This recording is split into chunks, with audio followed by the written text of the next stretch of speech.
mes yeux.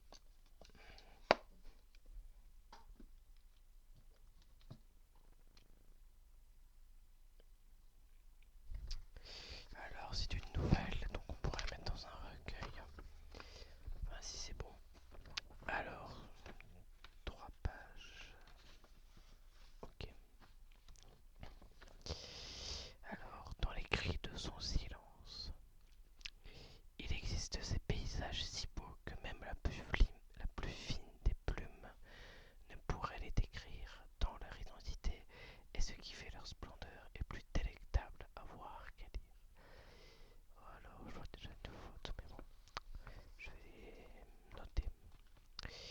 Je savais que je ne saurais pas photographier avec mon encre toute la magnificence du paysage enneigé qui se développait devant moi. Et pourtant, je voulais le montrer par écrit, ou du moins garder un souvenir de cet éclat blanc et pur. D'ailleurs, je m'étais fixé une règle, tant je voulais profiter du calme de ces tableaux couverts d'une couche blanche comme d'un drap sain que seuls les anges sont habilités à déposer. Tous les matins où il neige, je ne vais pas en cours et je profite de cette occasion pour aller au parc qui est derrière chez moi. Un jour de décembre, alors qu'il n'avait pas neigé depuis quelques années, une pellicule fine et légère avait enveloppé les toits des maisons, des voitures. Les routes étaient devenues ce rêve que tous les enfants imaginent quand on évoque le dernier mois de l'année et les fêtes qu'il engendre. L'air était devenu plus frais et tout le monde, enfin le peu de personnes qui sortaient, avait mis son manteau le plus chaud ainsi que son écharpe la plus douce. Quant à moi, pour sortir, je m'étais vêtu ce jour-là d'un fin manteau qui savait tenir chaud malgré le peu de matière qui le constituait. J'arborais une magnifique écharpe en velours chaude comme l'âtre qui brûle le soir de Noël. Il ne me fallut pas longtemps pour prendre mon bloc-papier, mes crayons et ma gomme pour ensuite partir au parc. Ce parc où j'allais seulement les jours de neige devenait une espèce de paradis quand il était couvert de neige. La blancheur tapissée sur les branches rendait ces dernières aussi belles que des brindilles formant le nid d'un phénix. Les oiseaux se perchaient plus haut que de coutume et laissaient échapper leur chant vers les cieux calmes qui transmettaient alors cette mélodie dans le vent pour que cette musique vienne réchauffer les cœurs les plus glacés dans cet hiver pourtant si doux et calme. Même si je voulais contempler le plus possible ces arbres habillés de larmes d'anges gelés, je préférais aller dans un petit abri au milieu du parc, fui par les promeneurs car sa proximité avec un lac où des canards viennent patauger rend le lieu humide. Et pourtant, s'ils savaient la beauté qu'ils perdent au profit d'une once de confort en moins, il faut parfois savoir renoncer à une part de perfection pour pouvoir se révéler à la beauté de certains éléments naturels, quoique peu timides, qui ne veulent se montrer qu'à ceux qui auront le courage de venir les observer. Une fois bien installé sur un des 3 bancs de l'abri, je me mis à écrire sur ma feuille blanche, qui me donnait envie d'écrire une poésie sur le lieu dans lequel j'étais, car cette minuscule cabane aux murs invisibles et à la porte toujours ouverte, faite pour les cœurs égarés, était empreinte d'une telle vie qu'il m'était impossible de ne pas statuer dessus. Après quelques vers, l'inspiration, bien que fougueuse au départ, vint peu à peu s'épuiser. Je la soupçonnais d'avoir pris froid et de s'être réchauffée sur le papier d'un autre écrivain.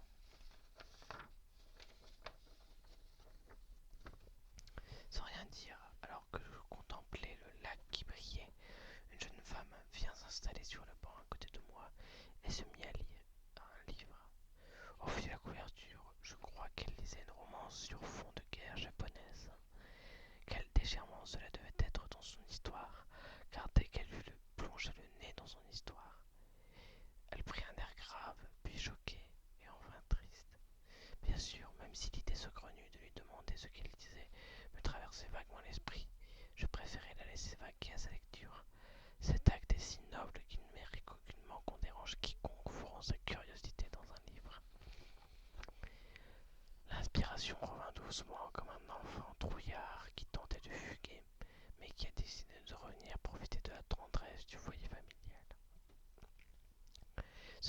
permis de finir ma poésie sur ce lieu si calme et reposant.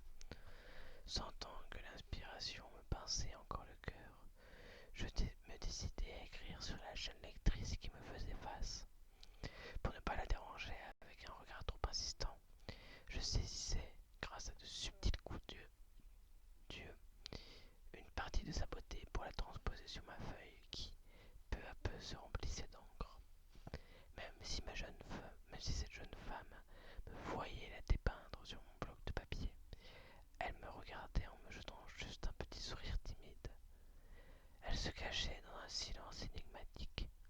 Même si rien ne l'obligeait à me parler, les traits de son visage indiquaient qu'elle voulait me communiquer quelque chose. Le vent commençait à souffler un peu plus fort, mais cela ne nous fit pas bouger d'un pouce. Ma voisine lisait toujours, et je restais toujours le regard coincé entre cette femme et ma feuille qui se remplissait de plus en plus du sang de mon stylo. Afin de ne pas perdre les vers que j'avais en tête, je me mis à les chuchoter pour les garder dans ma mémoire. Même si je faisais attention de ne pas déranger la lecture de ma jeune muse, cela ne semblait pas la déranger. Sans doute le vent cachait mes murmures dans son gris grave et froid. Quand je finis d'écrire ma poésie sur ma voisine, un coup de vent plus fort que les autres fit voler ma feuille que je venais de détacher du bloc. Ayant vu le papier décoller, ma voisine silencieuse posa son marque-page dans son livre et bondit sur la feuille pour l'attraper avant qu'elle ne touche l'eau à peine gelée du lac. Grâce à son regard qui m'avait souri tout le long de l'écriture de ce poème, je savais qu'elle connaissait le sujet de cet écrit. Je ne pouvais donc pas l'interdire de le lire, surtout qu'elle venait de le sauver d'une main tragique, car, même si la feuille était tombée sur la glace, celle-ci n'aurait pas été assez solide pour supporter mon poids, et mon poème serait devenu un trésor aquatique. Elle était dos à moi quand elle lut mon poème, et pourtant j'avais la sensation de la voir en face de moi tant son corps était expressif. Encore une fois, elle gardait le silence durant sa lecture. Elle se retourna en tremblant. Je voyais de grosses larmes rouler sur ses joues rouges. Elle me tendit la feuille et se rassit à côté de son livre, toujours murée dans son silence qui devenait de plus en plus pesant. Il est vrai que dans ce poème, j'avais dit beaucoup de choses fortes, comme le fait que je voulais entendre sa voix pour bien vérifier qu'elle était semblable à celle des anges. Je comprenais qu'elle pouvait être bouleversée par un tel culot. Elle taisait ses pleurs et pourtant, j'avais l'impression de n'entendre que cela, malgré les quelques hurlements que le vent s'amusait à disperser. Après qu'elle m'ait rendu ma feuille, je la vis peiner à reprendre sa lecture, comme si de rien n'était, mais il était évident qu'elle était chamboulée par ce qu'elle venait de lire. Nonobstant ce trouble, je tentais moi aussi de me replonger dans mon activité. Mon esprit tentait de se concentrer sur ce que je voulais écrire, car une once d'inspiration me pinçait le cœur. Mais j'étais perturbé par les réactions et surtout le silence de cette jeune lectrice. J'hésitais un moment avant de m'avancer vers elle. J'avais peur de la déranger dans sa lecture qui avait l'air si passionnante. Mais la curiosité, plus forte comme beaucoup de fois que la raison, je me décidai à l'apostropher. Au début, je lançai des timides «Mademoiselle», d'une voix désolée, mais la femme ne répondait pas. Je ne sais pas si c'était ma voix qui était trop peu audible ou la concentration de cette inconnue qui était puissante, mais malgré toutes mes répétitions, la réponse fut toujours un long silence autant mystérieux qu'accablant. D'une part, je m'en voulais d'avoir fait pleurer cette demoiselle, mais en plus, j'avais peur qu'elle m'en veuille. Même si cette réaction eût été totalement normale et compréhensible de sa part, je priais en mon fort intérieur pour qu'elle n'ait juste pas remarqué que je l'appelais. Il faut aussi dire que ma voix était bien faible contre le vent qui se jouait de moi en lançant, de temps à autre, des bourrasques qui rendaient le son de mon voix aussi audible qu'un bourdonnement de mouche lors de l'explosion d'une bombe. Avec la plus honnête intention, je posai mon bloc et mon crayon à côté de moi et commença à me rapprocher d'elle doucement. Pour ne pas la sortir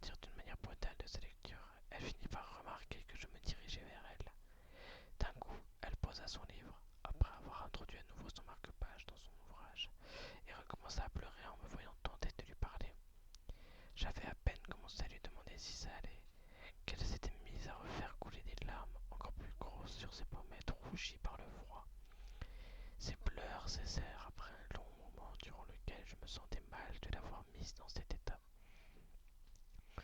Son chagrin, une fois apaisé, elle me fixa sans dire un mot. Dans ses yeux brûlait une flamme horriblement belle et triste. Au fond de ce regard, il y avait cette lueur semblable à un feu, détruisant une innocence trop vite écoulée.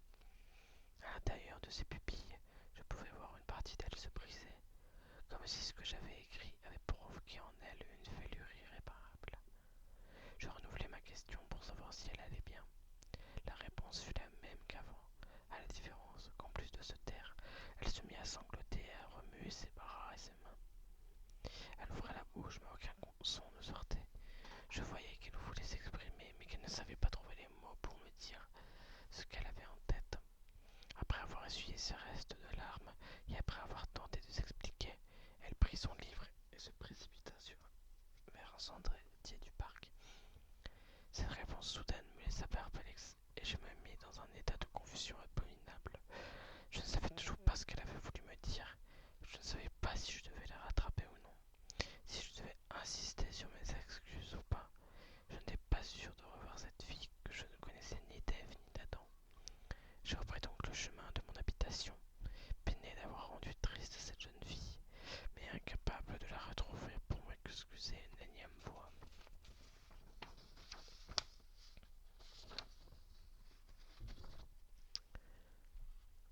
Moi qui étais sûr de ne plus jamais revoir cette jeune fille étrange, je fus le premier étonné quand je la revis quelques jours plus tard alors qu'il neigeait à nouveau.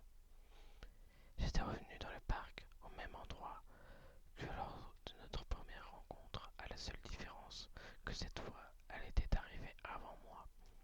Son livre avait aussi changé. La couverture indiquait qu'elle lisait une histoire à l'eau de rose entre deux civilisations en guerre. Cela devait être une version moderne de Roméo et Juliette. Elle ne leva pas la tête quand je m'assis, mais alors que je cherchais une position pour m'asseoir et poser mon bloc sur mes genoux, ce qui impliquait de grands mouvements, elle remarqua ma présence et, aussitôt après m'avoir reconnu, elle marqua sa page, ferma son livre et se leva pour partir. La neige, ajoutée au froid plus fort que notre dernière rencontre, avait rendu le sol plus glissant. Dans sa précipitation, cet étrange inconnu glissa sur une plaque de verglas et chuta sur les fesses. Même si j'étais resté stoïque et immobile quand elle avait fui la première fois, je fus plus actif lors de cet incident que j'avais indirectement causé. J'accourus donc vers cette jeune femme et l'aida à se relever. Après avoir retiré la neige de ses vêtements, elle voulut repartir, mais ma main, qui avait servi d'aide pour la relever, saisit son bras.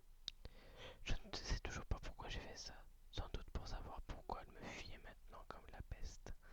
Après s'être retournée surprise, je me surpris à lui lancer un « Vous êtes sûr que ça va ?» comme si je la prenais pour une folle qui tentait de dissimuler son défaut. Elle fit un mouvement brusque pour que je lâche son bras et se mit à me jauger d'un air agacé. Elle reprit sa route, toujours assise silencieuse, mais rien vexée, telle une enfant frustrée de devoir garder un secret qu'elle se serait fait un plaisir de dévoiler. Ce tohu-bohu inhabituel me perturba le reste de la journée et je dus rentrer chez moi, incapable de reprendre l'écriture. Je n'avais pas l'habitude d'être si près du froid, même si j'aimais aller dehors quand il neigeait pour apprécier les délicatesses que ces larmes givrées pouvaient créer ou amener en se posant sur des éléments insolites. Je me gardais néanmoins de toucher la neige, car je pouvais tomber facilement malade. Le fait d'avoir aidé cette jeune femme inconnue à se relever m'avait forcé à plonger mes mains dans la neige afin de me mettre à sa hauteur pour la relever. Cette dernière, ayant traversé mes gants, avait laissé mes doigts dans un inconfort glacial. Ceci eut pour conséquence de me mener à une légère maladie hivernale. Bien que rapide à soigner, celle-ci m'obligea tout de même à rejoindre mon médecin dans la salle d'attente alors que j'entrais pour mon rendez-vous qui était dans 15 minutes. Je vis, assise près de la porte, l'inconnue que j'avais rencontrée quelques jours plus tôt. Elle n'eut pas le temps de me voir car à ce moment, le docteur sortit de son cabinet pour la recevoir. Je m'assis vite sans les regarder. Le temps d'attente passé, je fus invité à rentrer dans le cabinet. Une odeur typique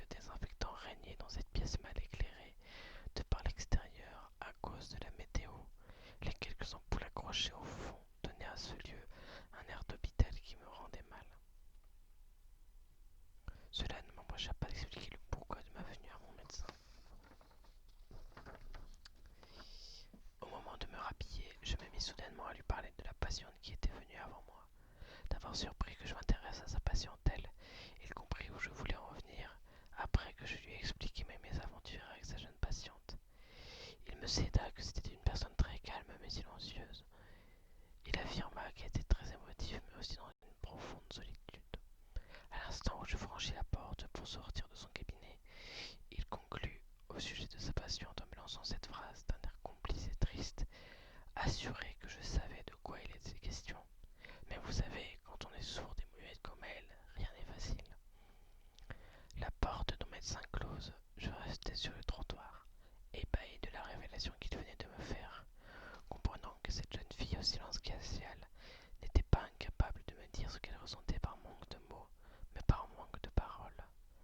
Il m'a paru alors que ses pleurs, lors de la lecture de mon poème, étaient le témoignage d'un sentiment qu'elle ne pouvait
pourra faire un gros volume avec plusieurs nouvelles. Parce que 100 pages c'est pareil.